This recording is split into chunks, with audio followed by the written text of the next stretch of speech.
Jeyni kitabız qoyşan jite deyip, jitkeş, Qurqabız ütüp bite deyip. Bari rəhmətlim sizləri bilən kilişmişəm mümkün deyil. İsənmisiz qırmətli tamaşaçılar, televizor qarayışılar. İşke barğanda da, işten qaytqanda da quyosh uzata. Mana shunday rahat şunun qadrin bilik. Sizni 4 avgustning quyoshli jili kunida salamlab bizga shiksiz shotmiz, sog'larmisiz, aziz millatdoshlar. Oshsu ustasi Rizda Husaynova har vaqtdagi hujavikalarni kengashlari bilan sindira. Bugun vitaminlarga boy salat yasarga iranirmiz. Kun avli o'zining tabiati, shishmalari bilan don tuta. Aligi motorlikqa bizda huzurlanirmiz. Bol bik ko'p avrulardan davo. Ona nishik foydalanu bolning turlari haqida bizning topshiruvimizda bilgish kengashlari. Bugun speleologlar kuni bu hunar egasining o'zinchaliklari haqida da bilirmiz. Umartaşlar işinde kızı urak üstü bal ayırtışırı başlandı. Bal yaratışılar da sıfatlı temli bal alıp kalırga aşığadır. Elbette şulay balını saylaganda bir neçe kengeşni iste tutuguz. Şun bal qoşuqna eğlendirgende tasma kibik orala hem özülmişe ağa. Balını qoşuqtani ağızganda ihtibar bilen qaragız, ol tau formusu yasap, iyelip minerge tiyiş. Balını tanış umartaşlardan gına satıp alırga tırışığız. Şın bal tamakını eşittire hem kıra turgan bula. Ol gəlebet sündə bulurga tiyiş. Yüke balı oksıl, şeşekniki qorangırak bula. Bal artık sıyık bulmazga tiyiş, çünkü sıyık bal ölgürümöv bilgisi. Nişik soylarga kerekligin bildik. İyinde faydalı özlüklerin isketşirik.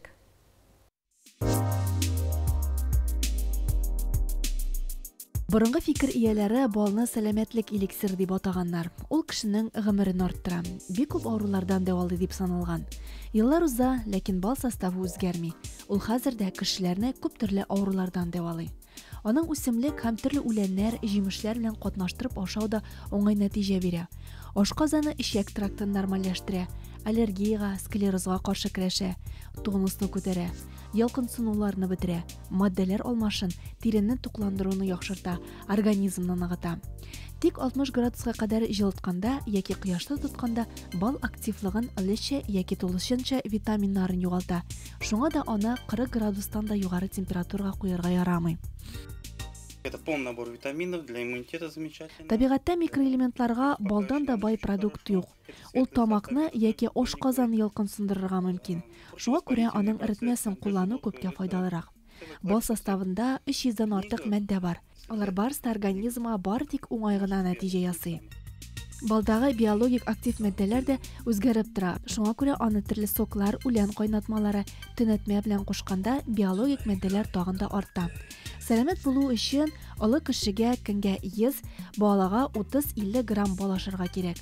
Бу очракта рационнан башка баллы әйберләрне сызып ташласагыз да була. Первый месяц цветочный. Балны үзеңгенә дә азыкка салып та кулланырга мөмкин.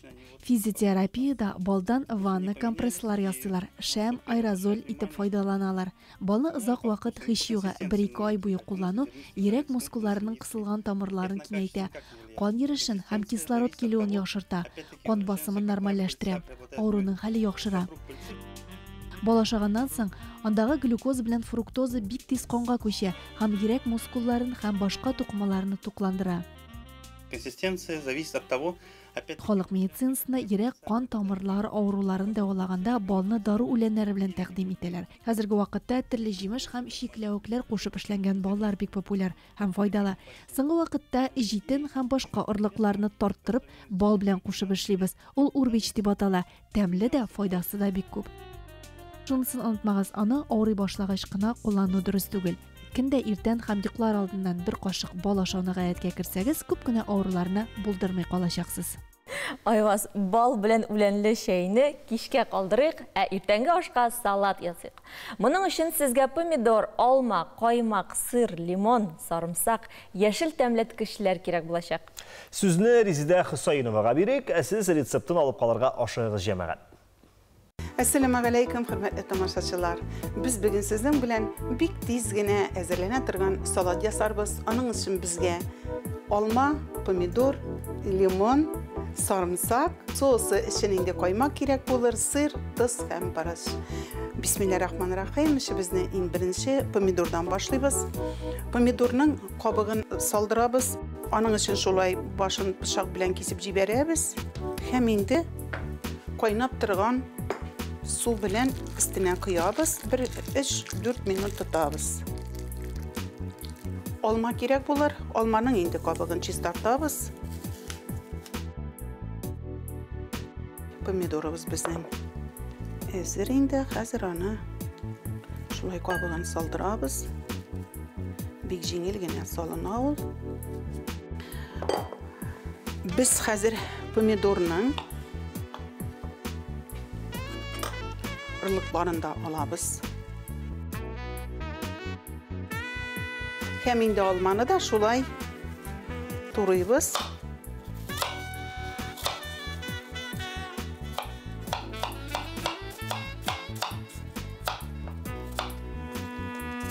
Хәзер безгә кирәк була соус ясарга 1-2-3 кашык каймак салабыз. Һәм инде biz bunda sarımsak istibez, bırış sibebez, tuz elbette.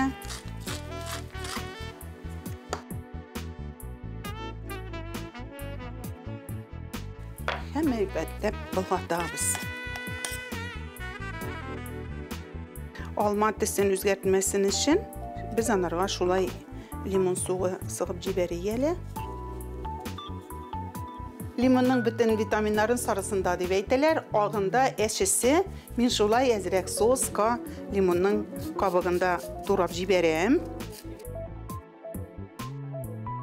Hem indi ezir salatımız üstüne biz sousımızı, kaymakını salabız da eybetlep bulgatabız.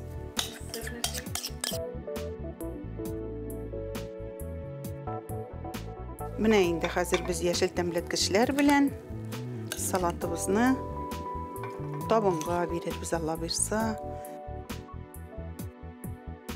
Hem indi üstüne sırını oğup jiberemiz.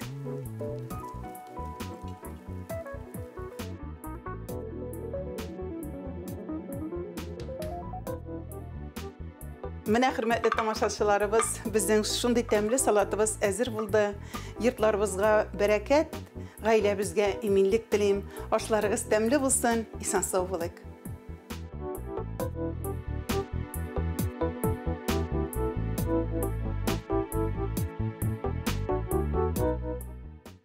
Yıl sayın 150 kilogram vinograt uңышы жиып алабызды. Удмуртияда яшәүче Назым абый Ахмет Валиев. Шактый күп.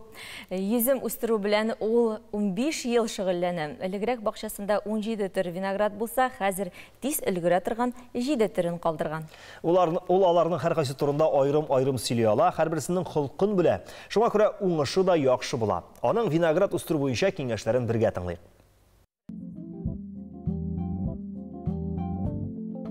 Assalamu alaikum wa rahmatullahi wa barakatuh. Ben indi vinogradda 15 yıl üstürem. 7 türlü sortum var. Indi mene Ruski Rani degen sort. Anasın Alyoshinkin degen sort, Arkadi degen sort, Keşa degen sort, Qora kişmiş, Sarı kişmiş, anasın Senika degen sortlarım var. Üstüre başlayışlarga mına qoysuz sorttan iң толымсыз сорт қойсысын тәқдим етерлігіз, қойсыз сорттан үстіре başlarga. Үстіре başlarga Ruski Rani деген сорт. Ол -27 градусқа түзе. Аны үстін yapmasang da bula. Мына әкіріңне бір шаққына қаплап қойсаң да, мына шынымда шықыршыға ел сайын виноград бере. Ол қызғылт түсті бик тәмді сорт, тоже мына бик алдан еші атырған сорт. Нинде кеңешлер бердім. Посылкаларын деп айтырға керек енді уақытында сындырыға керек, енді сындырып, тұрсаңына ол яқшы виноград бере. Әгер де уақытында арты сындырмасаң, ол бик нық қойса, ол бүтіндей әйлене. Шекете қырғыйға әйлене. Қырғыйға әйлене, виноградлар уақ була, анасың бірнеше елдан ол жезімді бермей башлай. Уақытында септеріп алмасаң, Анда мелдеу деген шер, ой дейміз деген шерлер бұла. Онан соң талпанда түші аңғарға, яз башынан талпан түші. Аңғарға септер баларға керек бұла. Тофан деген препарат білен. Қазір ерте білен шық түші. Шық түшкен уақытта шуның үшін шерлер башлана башлай. Шуның үшін аңғарға препараттылар септерге керек бұла. Башламалар мына шул сиыр тезегі білен, тауық тезегі мына шулар білен ашлаймын. инде мондай магазин ашламалары салмаймын берде. Сыйыр тизәге булганда инде 10 литр суга 1 литр салына. Аны ашытып инде тоқыныкы булганда инде 10 литр суга инде 15 литр суга 1 литр салына. Ну бу елга виноград 2 атдага соңрак килде. Хәзер инде менә шул бер 2 атдадан Аллаһы бирсә, инде үсеп шикәргә башлар дип итеп калабыз инде. Аллаһка шөкер, хәзер көннәр исегә китте. Исегә китте инде. Менә шуңа инде виноградлар да үсеп китте. Тик Назыйга сезнең бакчаны карарга. Әйдәгез. Виноград алмагач белән бик дус. Аны алмагач төбенә утыртырга була. Алмагач төбеннән 1 ярты метр, 1 метр тирәсе утырсаң, бик яхшы алар бергә бик күңел үсәләр. Иң тәмлесе кайсы сорт? Иң баллысы. Иң баллысы Алешинкин дигән сорт. Бик күп сортлар карадым. Минем 17 төрле сорт бар иде. Алар соң җитә торганнар да, иртә җитә торганнар да бар иде. Менә хәзер мин иртә җитә торганнарны гына калдырдым. Кара кишмиш дигән, ансы әшкелтем. Ну, әйбәтләп пешеп җитсә, ул да бик тәмле була. Монда кеша дигән сорт исә, кеша дигән сорт. Менә тоже бик яхшы, тоже бик баллы виноград. Узган ел бик күп булган иде виноградым, 150 килограмм виноград булган иде. Инде быел, әгәр дә сентябрь, август, сентябрь айлары яхшы килсә, инде виноград яхшы булырга тиеш.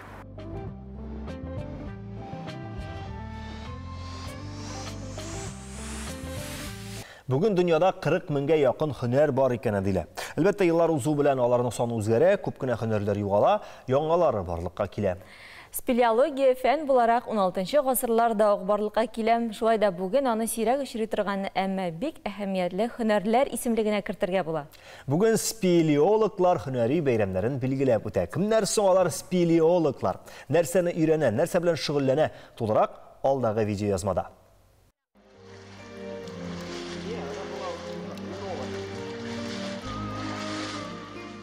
Мәгәрәләрне җир ел язмасы диләр, ә менә аны укырга ярдәм итүчеләр спелеологлар дип атала. Бүген алар үзләренең һөнәри бәйрәмнәрен билгеләп үтә. Спелеология табигый һәм ясалма җир асты киңлекләрен өйрәнүче фән. Аның кызыксыну өлкәсе физик география, гидрология һәм минералогия белән чиктәш. Шулай да спелеологлар ни белән шөгыльләнә соң? Алар мәгәрәләр, җир асты елгалары, күлләре, шарлавыкларына экспедиция ясый. Бу табигый киңлекләрнең килеп чыгышын, составын, үзгәрешләрен өйрәнә. Мәгәрәләр җир шарының барлык почмакларында да бар. Алар килеп чыгышына карап берничә төргә бүленә. Әйтик, Арктикада боз мәгәрәләре, вулканнар күп булган районнарда лава пещералары очрый. Соңгылары Гавай утраулары, Исландия, Португалия, Көньяк Кореяда аеруча күп. Лава мәгәрәләре Россиянең Камчатка ярымутравында да бар. Иң зур мәгәрәләр Карст пещералары, гадәттә алар тау рельефлы районнарда очрый. Иң танылганнары Россия, Кытай, Мексика, Америка Кушма Штатлары, Чехия, Франция, Абхазия илләре территорияләрендә урнашкан.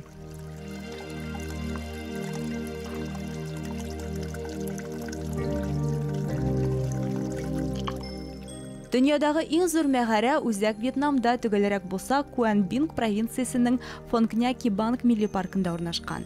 Аның биеклеге 200, киңлеге 150 метр, әмне озынлыгы 5 километр тирәсе. Бу мәгәрәне 1991 елда Хо Хань исемле әфәнде таба. Әмма куркыныч тавышлар ишеткәч, эшкә үтәргә җөрьәт итми. Шандонг мәгәрәсе 2009 елда гына Бөек Британия галимнәре белән өйрәнелә. Шул вакытта аңа дөньядагы иң зур мәгәрә статусы бирелә. Нинди дә булса, мәгәрәгә аяк атлаганчы кайбер кагыйдәләрне истә тотарга кирәк. Беренчедән, тышкы кыяфәт. Профессиональ спелеологлар махсус комбинезон кия. Бу аларга тар җирләрдән шуышып үтәргә мөмкинлек бирә. Пещераларда дөм караңгы, шуңа күрә фонарь алырга кирәк. Һәм иң мөһиме уңайлы аяк кием. Күпчелек мәгәрәләрдә йөрү кыен, аякка кызыл балчык иярә икән. Мәгәрәләрдә үзләренә генә хас булган тирлек дөньясы бар. Кояшсыз мөхитне пещера күлләре ияләре, диңгез кыслалары, креветкаларга охшаш бакалаврлар, сукыр протея һәм балыклар үз иткән. Монда су алчан, кыңгыз һәм үрмәкүчләрнең берничә төре яши. Мәгәрә ярларында яр канатларны очратып була. Җир шарында мәгәрәләр күп, аларның бик аз өлеше генә өйрәнелгән. Ә бу спелеология фәнендә зур ачышлар әле алда дигән сүз.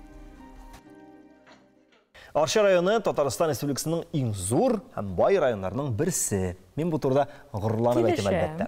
Бу җирлекнең күп гасырлык бай тарихы да бар. Аны Казан артының милли Мәккәсе дип атарга була. Татар дөньясына Курсауи, Мәрҗәни, Күлтәси кебек мәгърифәтчеләрне Габдулла Тукай, Гомәр Бәширов, Гариф Ахунов, Мөхәммәд Мәхдиев һәм тагын бик күп каләм осталарын, көрәшчеләрен, җәмәгать эшлеклеләрен биргән ул. Октябрь революциясына кадәр Арча җирлегендә башлыча мишаннар яши. Бу урта куллы сәүдәгәрләр, һөнәрчеләр Казан, Мәскәү кебек шәһәрләргә йөреп хезмәт итүчеләр. Әмма алардан кала Арчада күп санлы крестьяннар да яши. Алар үз көнен игенчелек һәм терлекчелек белән шөгыльләнүдә күрә. Шуңа да бу халык Октябрь революциясе белән бергә килгән подразверстка сәясәтен кабул итә алмый. Менә ошо Арча төбәгендә әйтегендә ул вакытта безнең Казан уезд составына кергән шул ук Улы Мәңгәр авылы крестьяннары инде күтәрелеп, сәнәкләр белән күтәрелеп, ягъни кулдан инде кораллар бар, күтәрелеп инде менә ошо прототрядларга каршы чыгыш ясыйлар. Сугыша башлар алар белән. Һәм инде күпмедер дәрәҗәдә җиңүгә дә ирешәләр, һәм азык-төлек складларын җимерәләр. Шулай бу Арча фитнәсе инде безнең Куркаш ягында да дәвам итә, шулай Балташ ягында да зур сугышлар булып үтә.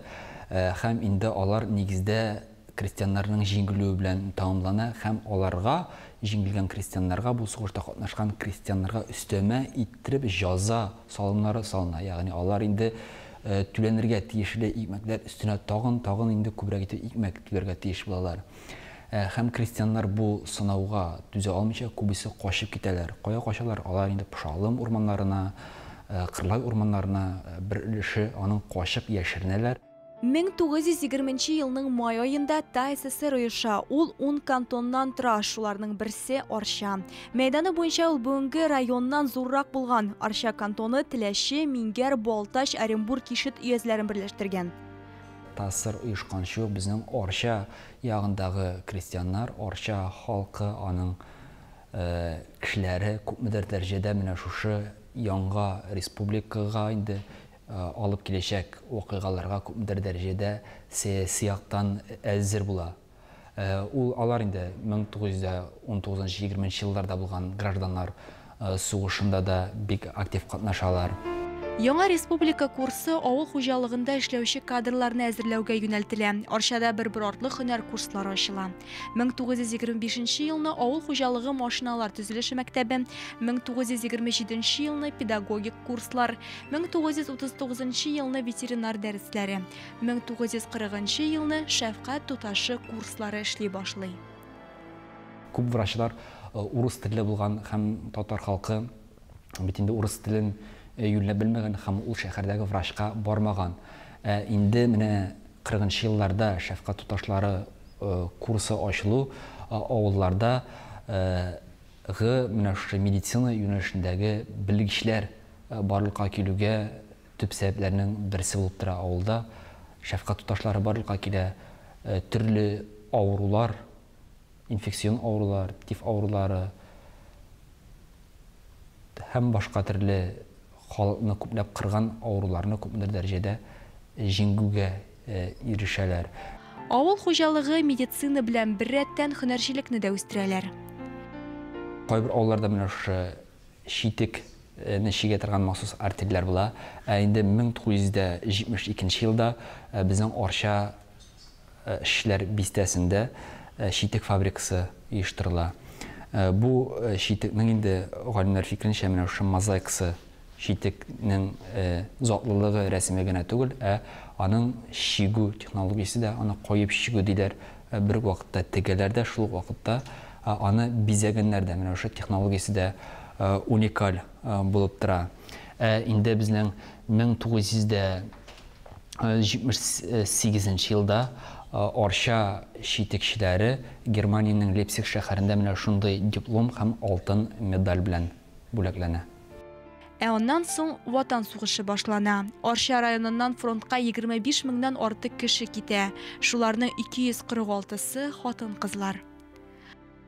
Инде авылда калганнарга мәҗбүри хезмәт кертелә. 1941 елда бу махсус указ белән кертелә. Салым йөкләмәләре арта, хәтта инде сарык сөтен дә инде аерым план буенча җыеп тапшырырга тиеш булалар хөкүмәткә, ягъни сарык сөте әле монда сыер сөте турында сүз бармый, күкәйләр турында сүз бармый, сарык савып инде сөтен аның тапшырырга тиеш булалар. Шулай хатын-кызлар,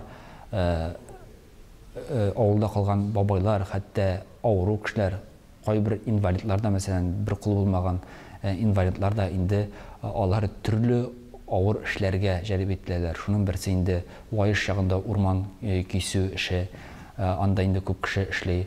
Шулай окоп казу эшләренә бик күп татар хатын-кызлары җибәрелә. Ватанпәрвәр халык сугышны да, ачлыкны да, торгызу чорын да зур чыдамлылык белән үтә. Бүген дә игенчелек, терлекчелек белән шөгыльләнә, мөгаллимнәр әзерли. Сызгычлы уен коралларына килсәк, аларда уйнау кызганыч бетеп бара. Кыл-кубыз, мәсәлән, төрки халыклар өчен уртак уен коралы. Әле 20-нче йөз уртасында гына татарлар скрипканы кыл-кубыз рәвешендә тотканнар, аны уйнау манерасы үзгә, иң башына түгел, тез башына куеп уйнаганнар. Кыл-кубызны скрипканың бабасы дип тә әйтергә буладыр, ди техник музыка белгече Илмира Каюмова. Геннадий Макаров безгә әлеге уен коралларын саклап калу өчен дәүләт программасы кирәк ди.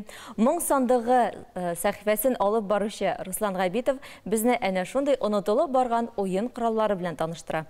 Бүген Ногайбәкләрнең кыл-кубызы тавышын ишетербез. Руслан, рәхим ит сүз сиңа. Исәнмесез, хөрмәтле моң сандыгы сәхифәсе тамашачылары. Без милли уен кораллары белән танышуны дәвам итәбез. Бер уен коралы bir milletning yetkari gina түгел, ул күп milletning yetkari. Һәр milletning үзенең традицияләре, үзенең көйләре һәм атамалары бар. Мәсәлән, алыйк курай, кубыз, думбра. Ул уен кораллары төрки халкының yetkari gina түгел, инде башка күчмә халыкларның yetkari. Без бүген Ногайбәкләр турында сөйләшәбез. Ногайбәкләрнең кыл-кубызы турында сүз йөртәбез. Ногайбәкләр Россиядә Чиләбе өлкәсендә яшәүче аз санлы татар халкының вәкилләре. Алар Чибәркүл һәм Ногайбәк районнарында яшиләр, һәм аларның мәдәнияте дә үзенчәлекле. Күпчелек галим аларны Төркия халыктан чыккан диләр. Арча районыннан, Сөембикә чыгыннан ук Сөембикә варислары, Сөембикә сакчыларыннан чыккан дип әйтәләр. Күпчелек, аннарсы кайбер галимнәр әйтәләр аларны хәтта монгол, башкорт, хәтта калмык тамырлары бар дип киләләр.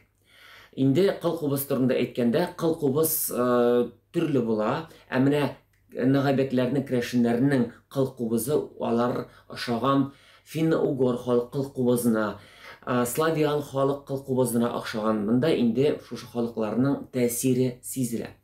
Әйдәгез бергәләп кыл-кубыз тавышында, Ногайбәк кыл-кубыз тавышында тыңлап китик. Без бүген кунакка чакырдык яңадан калмык дустыбызны, ул бәрмәнчек дәүләт ансамбльның солисты Эрдни Чавлинов. Ул безгә Ногайбәкләрнең төрле көйләрен, тизмәләрен тыңлап уйнап китер. Эрдни, бергә рәхим ит.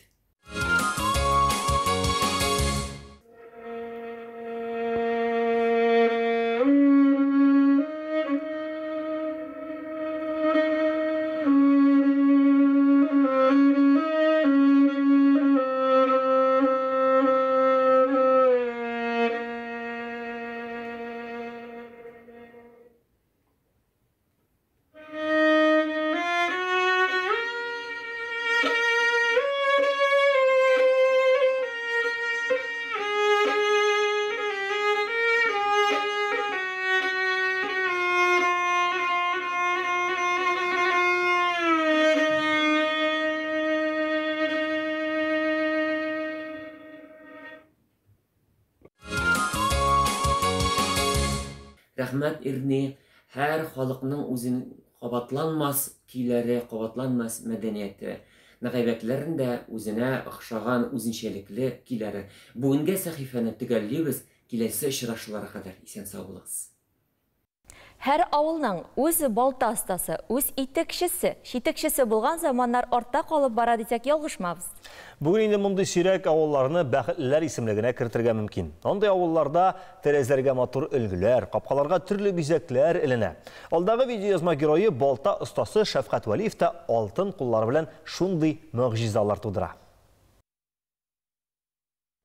Балта остасы Шәфкать Вәлиевнең йорты әллә каян билгеле. Бизәкле тәрәзә наличниклары белән үзенә дәшеп тора ул. Һәр бизәк останың үз сызымнары буенча кул һәм күңел җылысын биреп эшләнгән иҗат җимеше. Ишек алдында да эш кайный. Агачтан өр-яңа өстәл ясалып ята. Без бу материалларны базардан алабыз.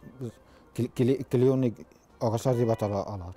Аннарысын без аларны бу ия алып кайткач инде аларны эшли башлыйбыз. Келеге утыртабыз инде, келеге күп меканлыкта икән, анда балясиннар күп меканлыкта кирәклеге. Анда ул балясина беришләре 12 сантиметрга җыя инде, без җыябыз инде бу балясиннарның аякларын 22 сантиметр ясыйбыз калынлыклары. Аннары без ул станокта эшлибез инде. Аны җыяр өчен ул бу өстәлләрне 4-5 көн вакыт кирәк инде.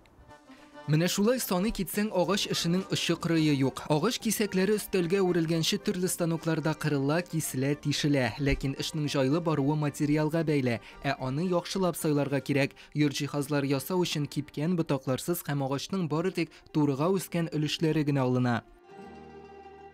Мәктәптән үктәр инде яраткан хезмәтем инде бу. Мен агач эшләрен бик яратып эшлим. Тәрәз наличниклары, өстәлләрне, бер башка әйберләрне дә инде. Күбрәгән идән ишетеп беләм мин аны. Безнең әти ягыннан нидер бер бабабызның бер тәгәрмәннәренә кадәр булган. Кечкенәдән әтисе янында шуалып, агач исен тоеп үскән Шәфкать абый хәзер инде үзе, энесе Айзирәкне чын ират эшенә өйрәтә. Дөрес, яшьләрнең әлеге эшне үз итмәүләренә бераз пышынып та куя, ләкин Айзирәк андыйлар рәтендә түгел. Бу агач эшкәртү токарный станок дип әйтәләр инде. Токар төрле агачтан төрле балясинлар, төрле булсын урындыклар, өстәлләр, тумбочкалар, шкафлар, шулай караватлар булсын. Шуларның төрле детальләрен әлеге станокта кырдырабыз. Нык игътибарлылык сырала һәм шулай ук күзлекне киеп эшләргә кирәк. Шулай җимешкалар аша инде. Күзгә кергән мөмкин. Әлеге үрнәкләрне эшләгәндә төрле өлгеләр белән эшлибез. Менә мисал өчен бездә инде менә урындык аякларын эшләгәндә бер өлге һәр вакытта саклана инде. Аны югалтмыйбыз.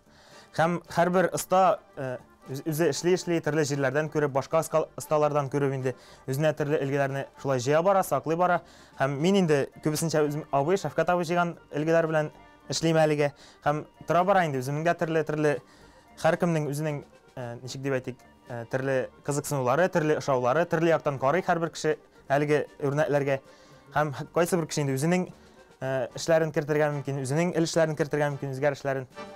Балта остасы Шәфкать Вәлиевнең булышчысы Айзирәк быел җәен бушка үткәрмәгән. 4 өстәл, 10 урындык, күп кенә аш-су кирәк яраклары, гөл савытлары ясаган.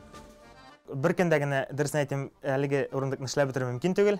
Шулай 1-2 көн дә эшләргә мөмкин.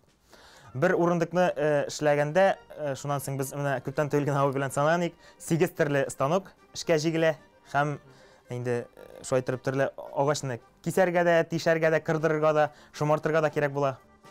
Йорт эчендә дә җиһазларның күбесе Шәфкать абыйның үз куллары белән эшләнгән. Өстәл урындыклар, гөл куйгычлар һәр кемнең күңеленә хуш килерлек, югары зәвык белән башкарылган. Ә менә Шәфкать абый ясаган баскычлар аерым игътибарга лаек. Без моны күптән инде анда коттеджлар юк иде әле, бер ислабы дигән бер абыйдан ирет. Шуңа да ирек калды. Мин үземдә дә агач ниләре бар иде инде. Агач эшләрен эшләргә ярата иде. Мондай баскычларны эшләр өчен бер атна вакыт кирәк безгә. Башта размерларны үчебез, без аларны ул тимер каркасдан тора. Мондай булай каркассыз ясатучылар да күп. Алайда менә күпме материал китә шушы нәрсә өчен? Монда ничек биеклектән карый, монда бер 15 ступенька, подступенькалар бар, пиреллар бар. Һөнәрле үлмәс, һөнәрсез көн күрмәс диләр. Шәфкать Вәлиев кебек алтын куллы балта осталары белән танышкач, моның хаклыгына тагын бер кат инанасың. Манзара үз эшен кунакхана белән дәвам итәм. Бу көннәрдә Казанда Бөтен дөнья татар конгрессының 8нче съезды гөрләп узды һәм ул үз эшенә 1500ләп делегатны сыйдырды. Алар арасында Мәскәү шәһәренең штаб татар оешмасы координаторы Гөлнара Яруллина да бар иде. Ул бүген безнең студиядә. Гөлнара, хәерле көн. Сәмсіз. Гүлнара, билгеле булганча, сез менә әлеге съездның даими катнашучысы делегаты ничәнче тапкыр быел катнашасыз? Быел без инде һәр елны катнашырга йөрибез. Һәм бу инде 30 еллыгы һәм 5нче һәр 5 ел бу съезд үтә. Һәм бу елда инде бик катлаулы шундый программа булды. Безнең беренче көнне инде печән базары үтте, күрсәттеләр безнең ничек уза шундый сенной базар дигән күрсәттеләр. Анда бөтен программа шундый актив һәм Камал театрындагы актерларны уйнаттылар. Безне алар белән таныштырдылар. Бездә дә алар белән таныш инде Мәскәүдә, алар бездә килгәндә безгә кунакка киләләр. Яшь кунак. Әйе, бездә яшь кунак. Biz алар өчен шундый кичәләр уздырабыз. Хәзер инде бу юлы алар сезнең эшегез. Ничәнче тапкыр сорый башлаган идем мин. Үзегез менә ничәнче тапкыр киләсез? Мин инде 3нче тапкыр. 3нче. Шулай ук юбилей икәнсең дә кичкенәгә. Һәм менә быелгы тагын съезд ниләр белән сезне тәэсирләндерде, рухландырды? Һәр елны инде яңа кешеләр белән танышабыз, алар белән аралашабыз. Аларга да кунакка йөрибез, алар безгә кунакка килә. Мәсәлән, без Дубайдан Әлфия белән аралашабыз. Бәдретдинова Әлфия белән. Әйе, беләсезме, безнең Татарстан кызлары Дубайга китә дә, Дубай кызларына әйләнәләр. Менә үзе дә бит әле безнең ялгышмасам Казан кызы. Һәм Мәскәүгә китте дә, хәзер Мәскәү кызына әйләнде. Дөрес әйтәсең. Ничәнче елны киттең? 14нче елда киттем һәм шулай итеп Мәскәүдә шундый зур эшләр алып барам. Татарлар белән актив. Менә Мәскәү татарлары турында сөйләшик әле. Менә сезнең оешмада ничә кеше бүгенге көндә теркәлгән? Безнең оешмада инде 10 меңләп татарлар, алар бөтенсе актив түгел, алар безнең аркадан киттеләр, кемдер яңа гаилә корып, кемдер яңа проектлар корып, алар һәр вакыт безнең элемтәдә, но менә безнең актив кешеләр инде ул 2 меңләп. Менә шушы 2000 кеше сез очрашып торасызмы, аралашып торасызмы? Һәр вакыт безнең актив чатлар бар. Анда без һәр көнне менә кая барырга. Бүген бәлки джаз, ниндидер кичә, аннары икенче көнгә безнең бик актив волейболистлар бар, анда футболистлар. Менә инде без рәхәт фестны уздырдык 2020 елында, һәм анда 150 кеше катнашты. Без лайка бич дигән ул татарлар өчен бик зур чара, шундый күп кешеләр җыеп, анда безнең төрле темага багышланган лекториялар да булды. Татар телен онытмаска өчен татар телендә татар җырларын җырлап автобуста килдек без шул безнең лайка бич дигән урынга, һәм анда без бик танылган безнең Шурали төркеме чыгыш ясады. Аннары алып баручылар татар телендә һәм рус телендә алып бардылар бу сәфәрне. Менә шуны сорыйсы килә, координатор бу бит инде сезнең төп эш урыны түгел. Бу нидер бер үзеңә ошаган, үзең шуннан тәм тапкан нидер бер социаль эш дип әйтсәк булаймы? Нидән гыйбарәт координаторның эше? Ой, хәзер инде мин башта шулай ничектер бик күп эш, бик катлаулы эш дип әйтәм, чөнки бу һәр вакыт миңа язалар, шалтыраталар, нишләргә, кая барырга. Менә бу инде сентябрь айларында, август айларыннан башлап, безгә Мәскәүгә күчәләр бик күп студентлар. Аларны белән бик зур эш алып барабыз, якшәмбе яшьләр кичәсе, шундый кичәләр бар, алар өчен генә. Например, яңа кешеләр киләләр Казаннанмы, алар менә миңа там шалтыраталар да әйтәләр, вот сезнең татарлар бик актив җыеласыз, кая керергә, ничек алар турында белергә, шундый кешеләр турында. Менә мин аларны шундый, алар өчен отдельный чатлары бар, анда кушабыз да, һәм якшәмбе аларны таныштырабыз. Алар менә әйтә, мин ничектер үзем генә оялам килергә. Без аны наоборот бу безнең төркемгә кертәбез, һәм аларны ничектер адаптация үткәрәбез Мәскәүдә, шулай итеп.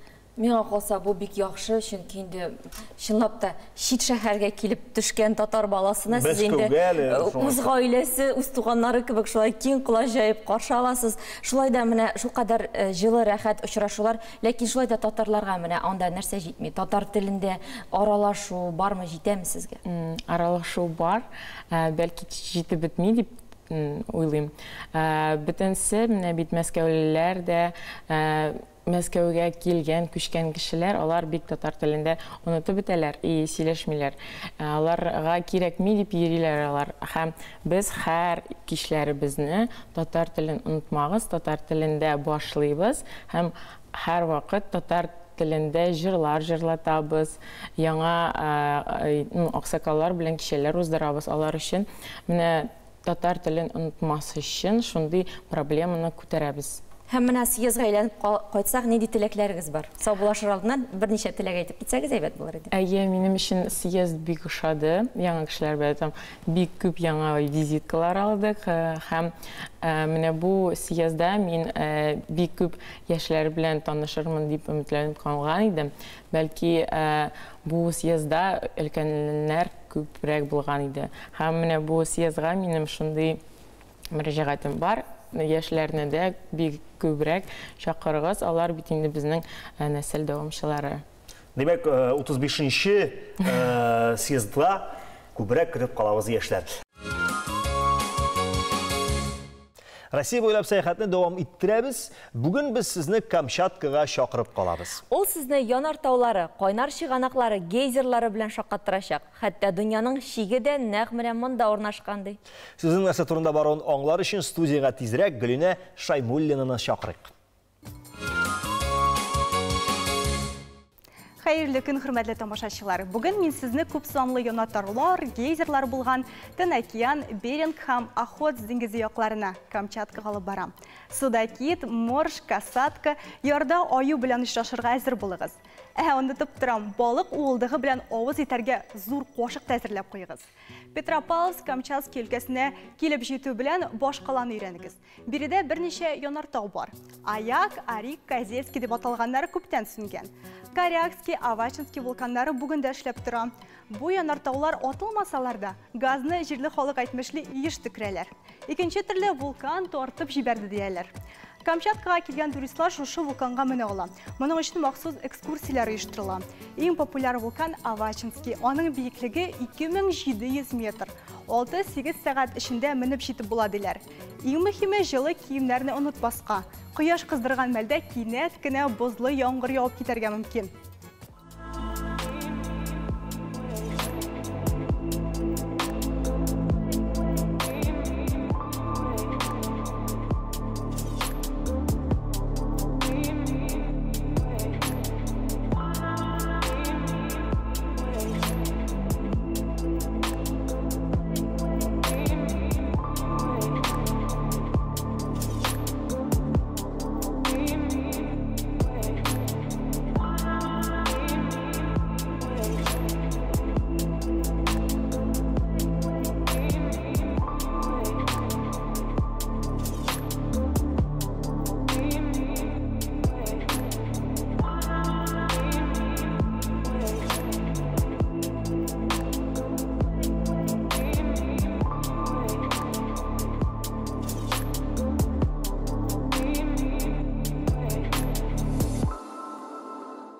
Ел дәвамындагы популяр маршрут кайнар чыганаклар. Алар Камчаткада берничә.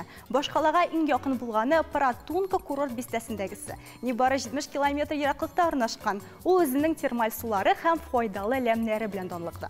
Читтәрәк Малкин кайнар минераль чыганагы. Аңа таба 130 км юл үтәсе булачак. Әмма Камчатканың иң тәмле, иң шифалы суын эчәсен килсә, бу юл берни түгел. Татып карау өчен чишмәсе, сөякләрне җылыту өчен кайнар чыганагы бараның. Әмнә табигый мөгъҗизаны гейзерны күрәсегез килсә, вертолет ялларга туры киләчәк. Биек таулар һәм куе урман арасында гейзерлар аланы урын алган. Шунда барып кайтыйк.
Дөнья шиге кая икән дип уйлаганыгыз бармы? Әйе икән, башка баш ватмагыз.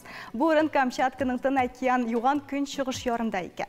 Һәр хәлдә җирле халык әлеге территорияга шундый исем таккан. Биредә 30 километрга сузылган уникаль халактыр кумлыгы бар. Ул кап-кара төстә, чөнки Янартау кымыннан тора. Гадәттә бергә яр буенда йөрер өчен киләләр. Кыйнышулары сирәк, су температурасы 16 градустан артмый. Әмма каракым кояш кыздырган мәлдә 40 градуска кадәр кыза.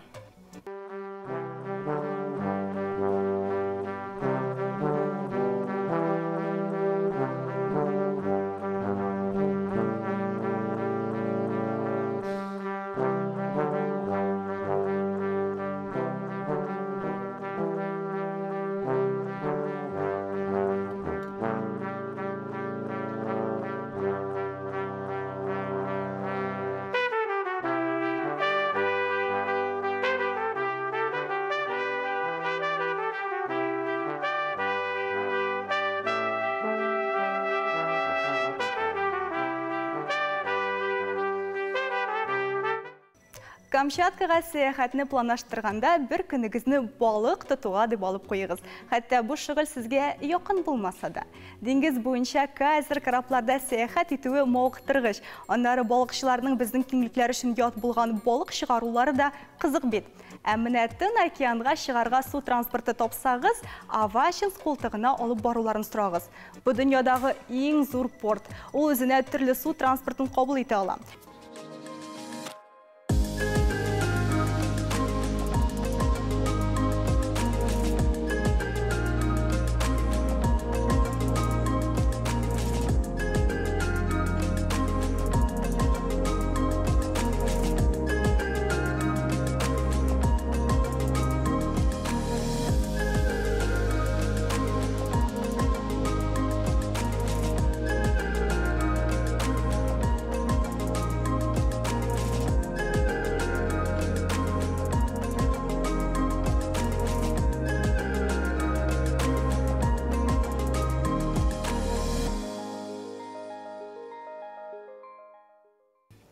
Сувенирларга килгәндә диңгез деликатесларына өстенлек бирегез. Файдалы һәм телеңне йотарлык истәлек булачак. Ә бүгенгә менә шулар иде. Киләсе атнада Таулы Алтай һәм Карелия буенча сәяхәт итәрбез.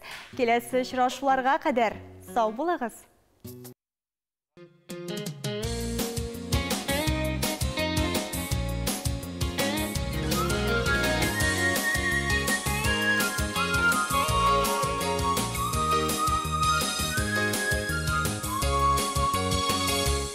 Август айында безнең максат салкын көз һәм озын кыш айларында елмаеп искә алырлык хатирәләр туплау.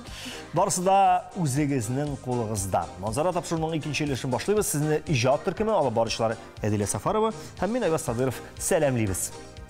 Күн авылы үзенең табигате, шишмәләре белән дан тота. Әлеге матурлыкка без дә хозурланырбыз. Бал бик күп авырулардан дәва. Аны ничек файдалану, балның төрләре хакында безнең тапшыруыбызда белгеч киңәшләре. Бүген спелеологлар көне, бу һөнәр иясенең үзенчәлекләре хакында да белербез. Әби-бабаларыбыз яшәр өчен елга күлләре, тауы, урманы булган урыннарны сайлаган.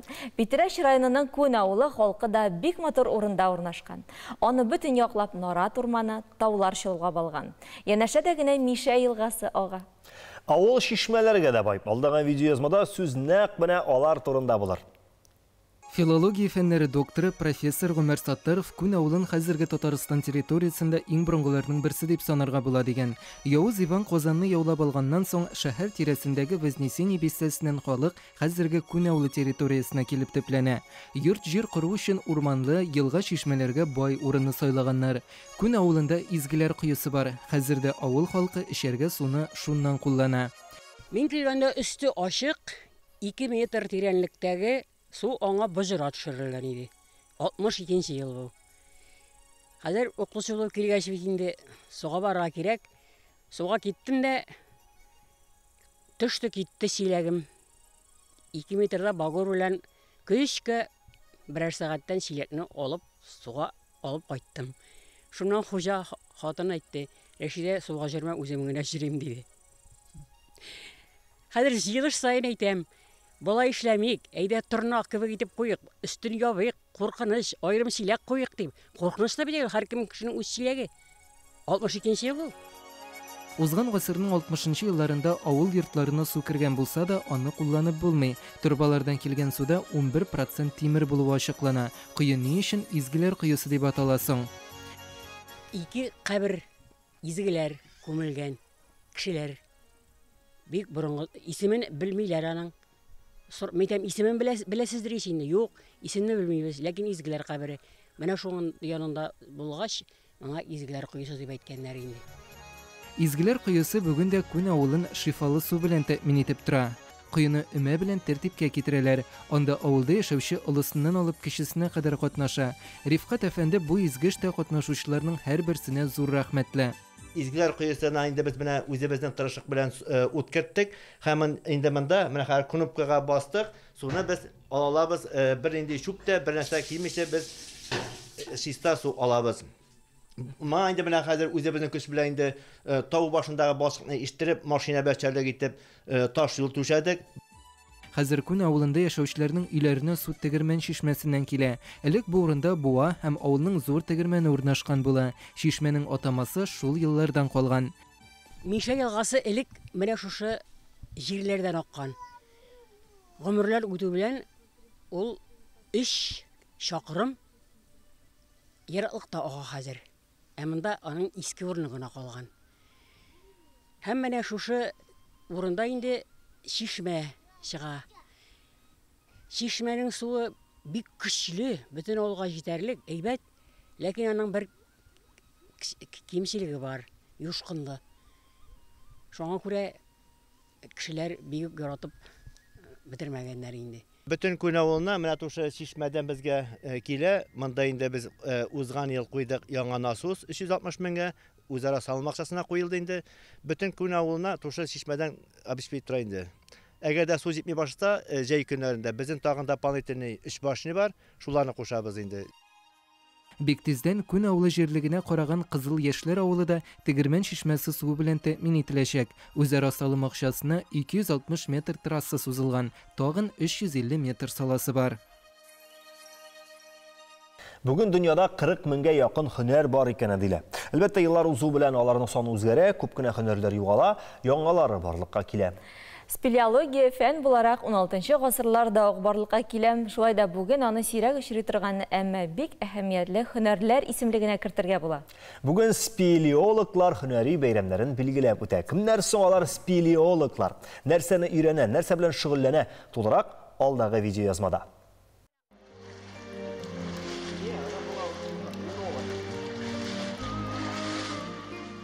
Мәгәрәләрне җир ел язмасы диләр, ә менә аны укырга ярдәм итүчеләр спелеологлар дип атала. Бүген алар үзләренең һөнәри бәйрәмнәрен билгеләп үтә. Спелеология табигый һәм ясалма җир асты киңлекләрен өйрәнүче фән. Аның кызыксыну өлкәсе физик география, гидрология һәм минералогия белән чиктәш. Шулай да спелеологлар ни белән шөгыльләнә соң? Алар мәгәрәләр, җир асты елгалары, күлләре, шарлавыкларына экспедиция ясый. Бу табигый киңлекләрнең килеп чыгышын, составын, үзгәрешләрен өйрәнә. Мәгәрәләр җир шарының барлык почмакларында да бар. Алар килеп чыгышына карап берничә төргә бүленә. Әйтик, Арктикада боз мәгәрәләре, ә вулканнар күп булган районнарда лава пещералары очрый. Соңгылары Гавай утраулары, Исландия, Португалия, Көньяк Кореяда аеруча күп. Лава мәгәрәләре Россиянең Камчатка ярымутравында да бар.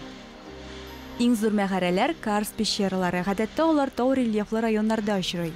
Иң танылганнары Россия, Кытай, Мексика, Америка Кушма Штатлары, Чехия, Франция, Абхазия илләре территорияләрендә урнашкан.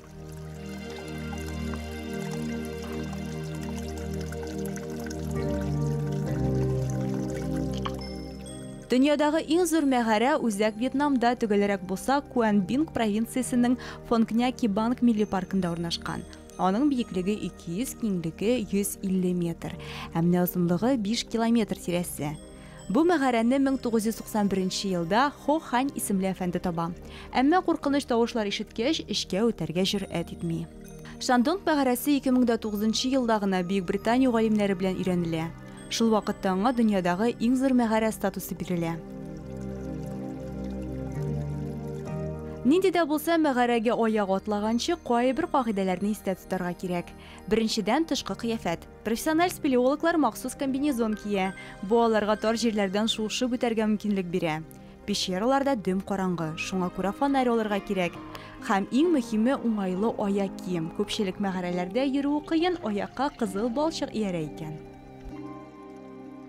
Мәгарәләрдә үзләренә генә хас булган тирлек дөньясы бар. Кояшсыз мөхитне пещера күлләре ияләре, диңгез кыслалары, креветкаларга охшаш бакалаврлар, сукыр протея һәм балыклар үз иткән. Монда су алчан, коңгыз һәм үрмәкүчләрнең берничә төре яши. Мәгарә ярларында яр канатларны очратып була. Җир шарында мәгарәләр күп, аларның бик аз өлеше генә өйрәнелгән. Ә бу спелеология фәнендә зур ачышлар әле алда дигән сүз. Августның беренче атнасында тотрыклы һава торышы сакланса, кыш озын һәм карлы булачак ди халык сынамышлары. Шушы атнаның беренче 3 көне тотрыклы булды бугай. Шуңа күрә әйдәгез бүгенгесенең халаты белән дә танышыйк.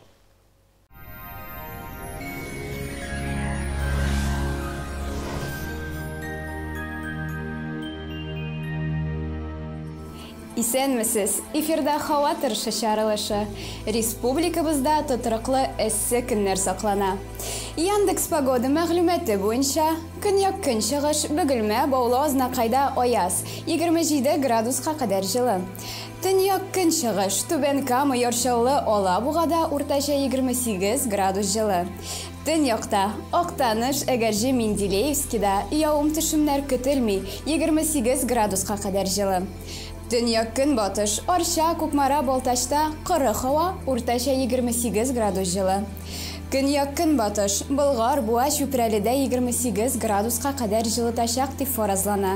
Чистай, Нурлат, Мамадышта явым-төшемнәр көтелми 28 градус җылы. Җомга көнне термометр баганалары 30 градуска кадәр күтәреләчәк дип фаразлана. Бу көннәрдә үзегезгә игътибарлы булырга тырышыгыз. Башкалабыз Казанда аяз, явым-төшемнәр көтелми, көндез 29 градус җылы. Җил көн чыгыштан, атмосфера басымы төркемеш баганасының 758 мм тәшкил итә. Һаваның чагыштырмача дымлылыгы 53%. Җирнең магнит кары тыныч. Бүгенгә менә шулар. Сау, сәламәт булыгыз.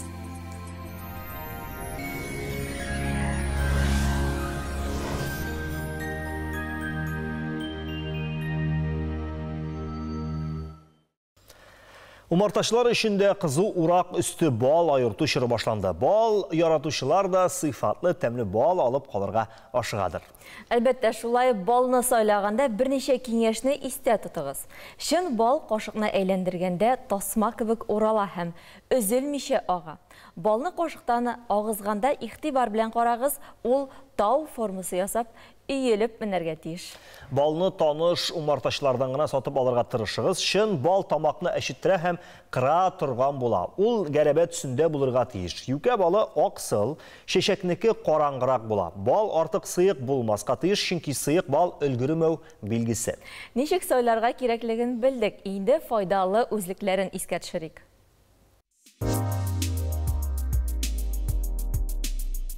Борынгы фикер ияләре балны сәламәтлек эликсир дип атаганнар. Ул кешенең гомерен арттыра, бик күп авырулардан дәвалый дип саналган. Еллар уза, ләкин бал составы үзгәрми. Ул хәзердә кешеләрне күп төрле авырулардан дәвалый. Аның үсемлек һәм төрле үләннәр, җимешләр белән катнаштырып ашау да оңай нәтиҗә бирә. Ашказаны ишәк трактын нормальләштерә, аллергияга, склерозга каршы көрәшә, тонусны күтәрә, ялкынсынуларны бетерә, матдәләр алмашын, тиренне тукландыруны яхшырта, организмны ныгыта. Тик 60 градуска кадәр җылытканда яки кояшта тотканда бал активлыгын өлешчә яки тулышынча витаминнарын югалта. Шуңа да аны 40 градустан да югары температурага куярга ярамый. Это полный набор витаминов для иммунитета замечательно. Табигатьтә микроэлементларга балдан да бай продукт юк. Ул тамакны яки ашказан ялкынсындырырга мөмкин. Шуңа күрә аның эритмәсен куллану күпкә файдалырак. Бал составында 300-дән артык матдә бар. Алар барысы организмга бар тик уңай гына нәтиҗә ясый. Балдагы биологик актив матдәләр дә үзгәреп тора. Шуңа күрә аны төрле соклар, үлән кайнатмалары, төнәтмә белән кушканда биологик матдәләр тагын да арта. Сәламәт булу өчен Олы кішіге көнгә 100, балаға 30-50 грамм бал ашырга кирәк. Бу очракта рационнан башка баллы әйберләрне сызып ташласагыз да була. Первый месяц цветочный. Балны үзеңгенә дә азыкка салып та кулланырга мөмкин. Физиотерапиядә балдан ванна компресслар ясыйлар, шәм, аэрозоль итеп файдаланалар. Балны озак вакыт һич югы 1-2 ай буе куллану йөрәк мускулларының кысылган тамырларын киңәйтә, кан йөришен һәм кислород килүен яхшырта, кан басымын нормальләштерә, авыруның хәле яхшыра. Бал ашаганнан соң андагы глюкоза белән фруктоза бик тиз канга күчә һәм йөрәк мускулларын һәм башка тукмаларны тукландыра. Консистенция зависит от того, Халык медицинасында йөрәк кан тамырлары авыруларын дәвалаганда балны дару үләннәре белән тәкъдим итәләр. Хәзерге вакытта төрле җимеш һәм чикләвекләр кушып эшләнгән баллар бик популяр һәм файдалы. Соңгы вакытта җитен һәм башка орлыкларны тарттырып бал белән кушып эшлибез. Ул урбич дип атала. Тәмле дә, файдасы да бик күп. Шунысын онытмагыз, аны авырый башлагач кына куллану дөрес түгел. Киндә иртән һәм йоклар алдыннан бер кашык бал ашауны гадәткә керсәгез, күп кенә авыруларны булдырмый калачаксыз. Һәм без баллы теманы кунакханәдә дәвам итәргә булдык. Һәм бездә кунакта Татарстан буенча Россельхознадзор күзәтчелегенең ветеринария бүлекчәсе башлыгы Идрис Гатин. Идрис әфәнде, хәерле көн. Хәерле көн, исәнмесез. Менә баллы тема дидек, аның бар баллы ягы, бар әле шулай күпләр белеп бетермәгән кайбер тискәре якларда. Әйтик, мәсәлән, быел бик күп безнең бал кортлары үлә дип ишеткән идем мин, әйме? Нәрсә белән бәйле бу? Һәм бу моның белән ничек көрәшергә кирәк? Да, менә мин сезгә шул теманы дәвам итеп әйтәсем килә. Умарта корты ул бит инде изге кышлардан санала. Шуңа карамастан, соңгы елларда быел гына түгел, ул 19-нчы елдан башлап күп кенә районнардан, авыл җирлекләреннән безгә мөрәҗәгатьләр арта бара. Агулана. Агулу, иген-иге менә теге үткән елны искә алсак, үткән ел бит инде безнең корылык килде. Күп кенә хуҗалыклар уңыш ала алмадылар. Монда икмәк турында да бара, азык культуралар турында да бара. Чөнки азык булмаса хайван, мал туарны, кош-кортны тотып булмый. Монда нәрсә әйтәсе килә? Атта да, тәртәдә дә бар дип сөйләйбез инде без. Бер төптән уйласак, авыл хуҗалыгы җирлекләрендә килешү җитеп бетми. Умартачы да үзенчә дөрес дип таба инде үзен. Умартачылар да язалар безгә ширкәтле мөрәҗәгатьләр белән күп кенә җиргә, ул Мәскәүгә дә язалар инде, безнең централь аппаратка да, министрлыгына язалар, һәм башка органнардан безгә мөрәҗәгатьләр барса да безгә килә.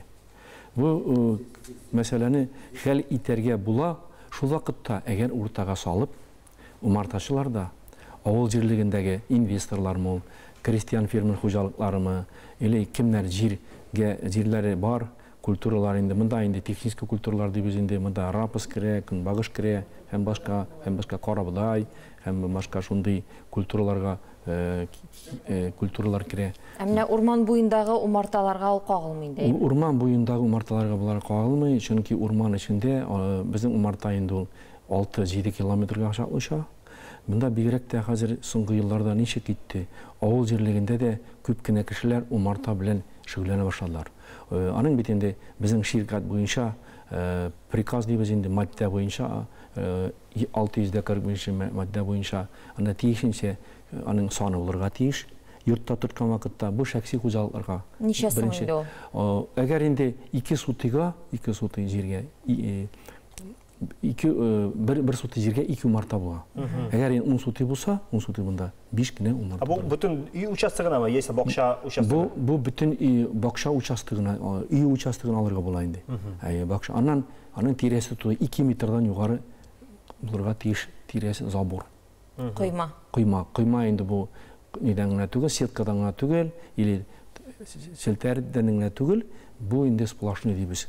Бер тоташ. Мондайны күргән юк, дөресен әйткәндә, шәхес хуҗалыкларда мондайлар бик сирәк булган. Бик сирәк бар инде алар безнең соңгы елларда. Аннан соң бигрәк тә әһәмиятле безнең пасеканың, умарталыкның булырга тиеш ветеринар паспорт. Монда инде анда тикшерелгән була яз көз. Чөнки яз көне чыгаргач бит инде авыруларга тикшерәләр, патмур дибез инде, үлгән кошларны итеп бирәләр.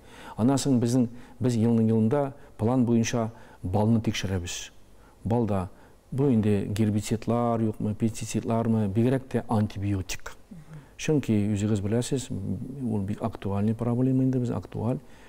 Балда гына түгел, сөт продукцияләрендә дә, ит продукцияләрендә дә без һәр вакытта антибиотикларга соңгы елларда дип әйтик инде, менә бу инде санкциялар белән дә импортозамещение дибез инде алыштыру дәрәҗәсендә дә безнең яктан һәм башка Роспотребнадзор ягыннан да медицина таләпләре буенча да, санитария таләпләре буенча да бу проблемага әһәмият бирелә башлады. Идрис абый, менә бу без инде бал кортларыннан башка йорт хуҗалыгы хайваннарына күчсәк, менә җәйге чор ул ширләр чоры дип әйтсәк дөрес буламы? Бик дөрес була. Чөнки менә елның елында 2007 елда безнең инде ул дуңгызлар арасында Африка чумасы тарала башлаган 2007 елда. Гонахмы каршы безнең республикада да 16 елда булды. Бу инде сентябрь айында Нурлат муниципаль районында шәхси хуҗалыкта дуңгыз Африка чумасының вирусы теркәлде. Без аны тиз арада гына хәл иттек инде. Монда инде дәүләт ветеринария берләшмәсе өлкәчләре белән һәм муниципаль районны бөтенләй без берлектә эшләгәчтен без аны тиз арада таралуына юл куймадык. Шуннан бака Аллага шөкер, бездә тагын бер әйтәсе килә кышлар арасында бу шундый бик начар вирус дибез инде аны, югары патогенлы грипп битис кышлар арасында. Менә бу авыру буенча без 17 елда беренче мәртәбә булды ул. Күп кешеләр аны әлдә онытмаганнардыр. Лайыш муниципаль районында дип сөйлибез инде 25 еллык 25 октябрь поселогында ул безнең хәзер инде икенче төрле атала птиця комплексы Лайышевскийда 582 мең баш кошны, күкәй сала торган кошны безгә юк итәргә туры килде. Бу 17 елда, 18 елда да булды, 19 да, менә 20 елда да булды ул, 21 елда мен инде былтыргы елны гына искә алып китәсем килә, былдыклар арасында переполкалар дибез инде. Бу Тука районында булды 42 мең баш переполканы юк итәргә туры килде безгә. Вот. Шуның өчен бу авыру тоже бик начар авыру. Бу менә бик күп санда асраганда, менә шәхси йортларда ничек 30-35 шиби алып тоталар, татар апалары авылларда, менә аларга бу куркыныч янымы? Бу бөтенләй безгә яны. Нигә? Хәзер әйтеп битәм. Чөнки менә кыска гына әйтеп әйткәндә, таләпләр буенча ул тавыкмы, күкәй сала торган тавыкмы, итлекме, ул бройлер дибез инде иткә тотканда, каз, бәбкәләре, үрдәк, күркә һәм башка нинди генә кош тоткан вакытта да алар безнең ябык торырга тиеш. Бу беренче. Икенчесе, каян алына? Чөнки тирә-якта безнең, тирә-якта, тирә өлкәләрдә, Чуваш республикасында, Ульян өлкәсендә, Самар өлкәсендә, менә соңгы Самар өлкәсен генә искә алсак, 170 километр гына бездән, менә 3нче көн генә килеп чыкты. Менә бу авыру шәхси хуҗалыкта. Ул бик тиз йөри. Анарга чик юк. Чөнки без инде бу югары патогенлы грипп буенча яз көне колоколга суга башлыйбыз. Апрель азакларында, майларда, менә март азагында, апрель башында бит инде читтән кайта безнең җылыяклардан кышлар, алар безгә алып кайталар. Менә кышлар алар безнең дусларыбыз гына түгел, безнең күзлектән чыгып караганда алар безнең дошманнарда. Әңгәмә без инде бик шулкадәр күңелсез рухта тәмамланмасын өчен. Кисәтү дип әйтергә кирәк без моны. Шуны да әйтәсе килә, менә җәй бит инде ул әле бик күп очрашулар, күңелле мизгелләр чорыда.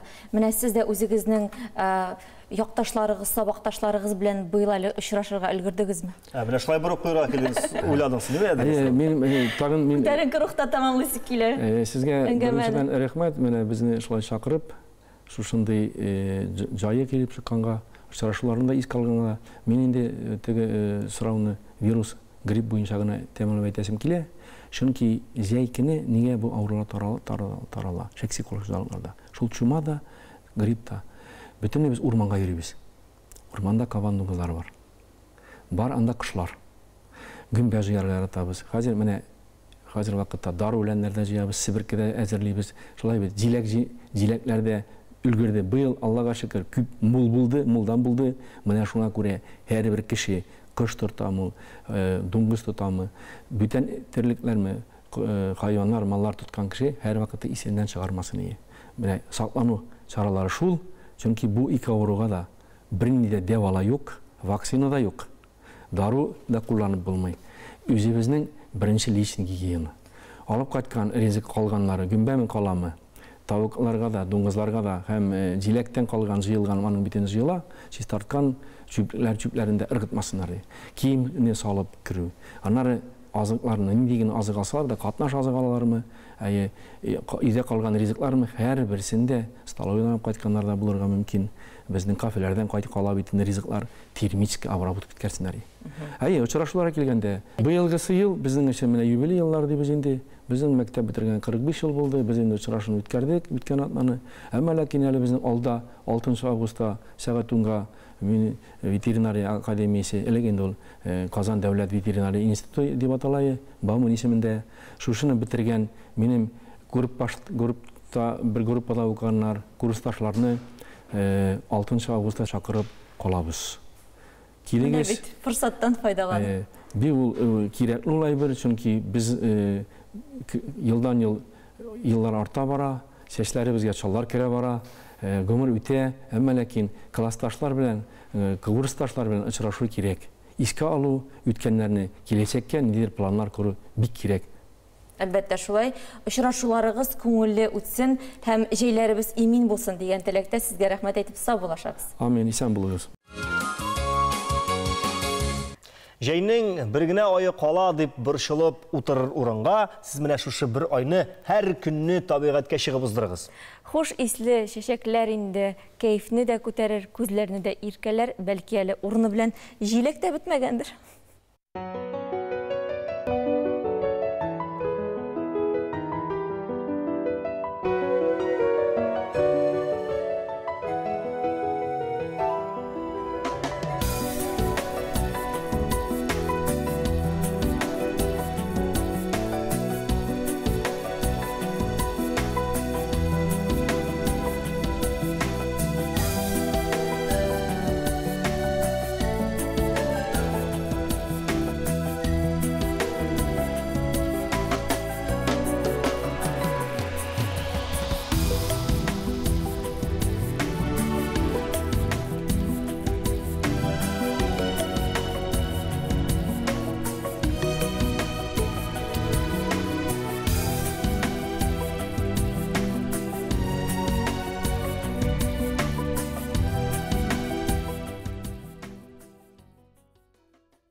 Җилләр белән ярыша-ярыша тагында атыну балаларның иң яраткан шөгыле уеныдыр. Һәр хәлдә үзем бик ярата идем. Хәтта егылу бәрелен дә уйлап тормадым ул чакта. Хәзер инде балаларны гади таганнар белән генә шаккаттыру авыр. Шуңа күрә Ләйсән Гайнуллина дөньяның иң үзенчәлекле таганнарын барлады. Бүген таганнар көне. Сез дә бала чагыгызга кайтып бер атынып алырга онытмагыз. Көн сайын манзара тапшыруында кызыклы бәйрәмнәрне барлауыбызны дәвам итәбез. Бүген 4 август таганнар көне. Әлеге көн уңайыннан без сезгә таганнар турында кызыклы фактларны санап китергә булдык. Табиблар таганда атынуның сәламәтлек өчен файдалы булуын раслаган. Күңелле атыну гына түгел, ул әле вестибуляр аппаратында ныгыта. Кыюлык хисен арттыра һәм үзеңдәге куркуларны җиңәргә булыша. Таганда атынып җәрәхәтләнүчләр күп булса да, имгәнү буенча агачтан егылып төшүнең санын уздырмый. Дөньядагы иң куркыныч таган Гавай архипелагының Оаху утравында урнашкан. Ә иң эксперименталь таганнар Голливуд Кавернас аттракционнар паркында. Алар Колорадо елгасы өстеннән 390-60 метр биклектә урнашкан. Таганнар сәгатенә 80 км тизлек белән 112 градуска кадәр бер юлы 4 кешене өскә ташлый. Таганда атынудан һич тә баш тартмагыз. Тормыш ул зур таган. Безне бер уңга, сулга, өскә, аска китерә. Шул вакытта турылыкны саклап, елмаеп, аннан егылып төшмәскә генә кирәк. Республика һәм шәһәр көнендә төп бәйрәм мәйданнарының берсе пирамида концертлар залында узучы Болгар радиосы бәйрәм концерты булачак әлбәттә. Бу көнне казанлыларны һәм башкалабыз кунакларын уникаль тамаша көтә. Кунагыбыз җырчы Дилә Нигъмәтуллина белән дә без шул хакта сөйләшербез. Дилә, сәлам. Исәнмесез, сезне күрергә бик шатмын. Без дә бик шат, кәефләр ничек, җәй ничек уза? Ой, җәй, Аллага шөкер, бик әйбәт уза.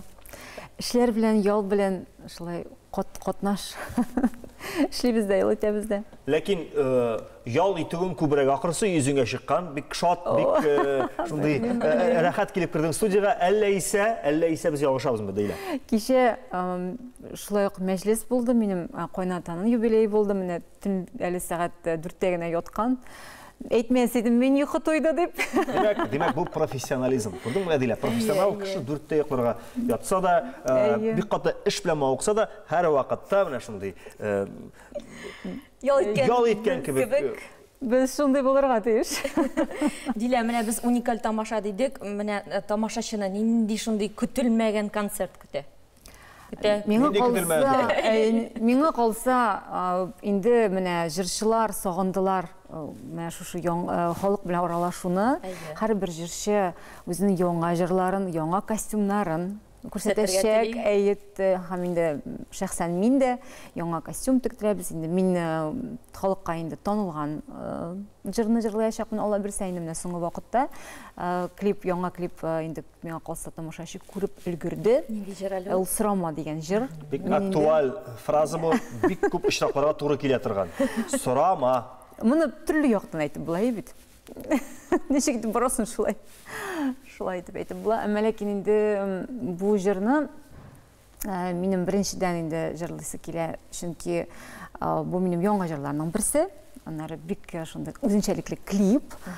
Шулай ук һәм инде яңа сезонны менә шулай итеп башлап җибәрәсе. Яңа сезон башлау дип атырга була әле бу, нәме? Миңа калса, чөнки инде концертлар башланып китә әкрен-генә. Сентябрьдән Яңа сезон алдыннан bir җылытып алу тамашачын. Чөнки сезон бит әле сентябрь, октябрьдән башлана, ә бу әле җәйнең соңгы көненә туры килә. Шундый җәй белән саубулашу. Мәсәлән. Дилә, менә бу сорама җырының клибында без сезне яңа имиджда күрдек. Менә ул сезнең үзегезнең күңел таләбе иде, менә шулай үзгәртеп алу имиджны. Яисә сезнең тамашачылар сезгә язып сорап торалармы? Бераз гына иде башка төрле чыгып кара әле дип әйтмиләр. Юк инде, тамашачылар алар төрле әйберләр язарга мөмкин. Аларның бөтен язган әйберләрен үти башласаң, Дилә. Дилә монда күптән утырмас иде. Мин инде гомумән үзгәрергә яратам, һәр вакытта да экспериментлар эшләргә яратам үзем белән дә. Бу инде режиссер шундый тәкъдим итә иде, бәлкем үзгәрербез, бәлкем парик киеп карарсың дип. Һәм мин шундый рәхәт кенә иттереп, тиз генә иттереп аны ризалаштым. Без bir gün içinde sizin şunu parik izlep taup, ben kinetne blondinka bulup koydum. Менә сәхнәдә дә шундый образда күрәчәкбез сезне. Сәхнәдә дә шундый образда булачакмын.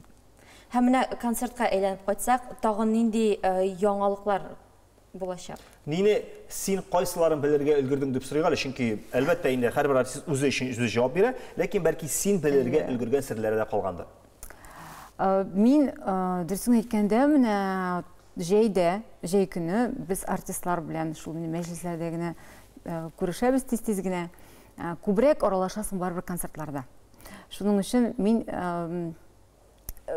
гомумән артистлар турында, ниндидер яңалыклар турында әйтә алмас идем, үзем турында гына җавап бирәм бүгенге көндә. Минем инде бүгенге көндә яңа альбомны эшләү үстендә мин. Менә артистны чыгылыймы? Син концерт турында сөйләсәң. Мин концерт. Булай итеп әйләндерде дә мин яңа альбомны китереп тә чыгарды. Сөйлә Дилә. Чөнки инде тамашачылар белән аралаш алдыннан үзенең яңалыкларын да әйтәсе килә бит инде. Яңа концертка әзерләнәбез инде һәм бу концертта да шулай ук үземнең яңа образымны күрсәтәчәкмен. Дилә, менә җәйнең хәзер инде без кыл уртасына җиттек. Синең өчен җәй кайда уза, шәһәрдәме, авылдамы? Кайсы якынрак сиңа? Без күбрәк булырга тырышабыз шәһәр читендә, чөнки фатирдан нык эссе, кондиционер астында ятасы килми. Һәм инде без күбрәк шәһәр читендә булырга тырышабыз.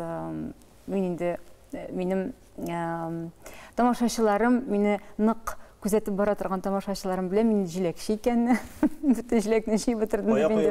Ничә килограмм җиләк җыйдыгыз димәк? Ой, күп. Аерым махсус минем хәтта суыткычым бар.